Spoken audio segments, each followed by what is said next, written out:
أعوذ بالله من الشيطان الرجيم بسم الله الرحمن الرحيم اللهم عجل لوليك الفرج. हज़रत अमीरुल मोमिनीन अली इब्न अबी तालिब अलैहिस्सलातु वस्सलाम नहजुल बलागाની અંદર હિકમત નંબર 250ની અંદર ઇરશાદ ફરમાવે છે કે અલ્લાહને ઈરાદાને તૂટવાથી અને નિયતો બદલવાથી અને હિંમતો હારી જવાથી ઓળખવામાં આવે છે. અમુક વખત એવું બને છે કે આપણે કોઈ કામ માટે મક્કમ ઈરાદો કર્યા હોય પણ છેલ્લે તે કામ નથી થતું અથવા તેની જગ્યાએ બીજું કોઈ કામ થઈ જતું હોય છે અને ખબર પણ નથી પડતી કે આ કેવી રીતે બન્યું. એવું પણ બને છે કે જ્યાં વિચાર્યું પણ ન હોય ત્યાંથી સારો એવો લાભ અને ફાયદો મળી જાય છે. એવી જ રીતે નુકસાનને માટે આપણે તે કામ સમજી વિચારીને આગળ વધારી રહ્યા હતા પણ અચાનક નુકસાન થવાની ખબર આવે તો ક્યારેક આપણે જે ઈરાદો કર્યો હોય તે બદલાઈ જાય છે અને તે ઈરાદો બદલનાર બીજું કોઈ નહીં પણ અલ્લાહ સુબ્હાનહુ વ તઆલા છે. અને ઈરાદો તૂટવાથી ખબર પડે છે કે બધી જ વસ્તુ અલ્લાહના હાથમાં છે અને તેની કુદરતમાં છે. આ રીતે પણ અલ્લાહની ઓળખાણ હાંસિલ થાય છે.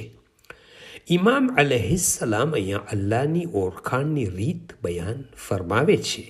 એ જ પ્રમાણે આપણે નિયત કંઈ કરી હોય ત્યાર પછી અચાનક નિયત બદલાઈ જાય છે તો માનવું જોઈએ કે તે નિયત બદલનાર પણ અલ્લાહ છે.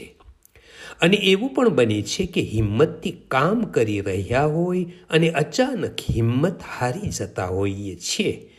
અમુક આલિમોનું કહેવું છે ઈરાદો, નિયત અને હિંમત આ ત્રણેય વસ્તુ અલગ અલગ જગ્યા ઉપર ભલે વાપરવામાં આવી હોય પણ બધા જ શબ્દનો એક જ અર્થ કરી શકાય છે. હદીસો અને કુરાને મજીદ થકી પણ સમજવા મળે છે કે ઇન્સાન અને તેના દિલની વચમાં અલ્લાહ છે અને બધાને અલ્લાહ પાસે પાછું જવાનું છે.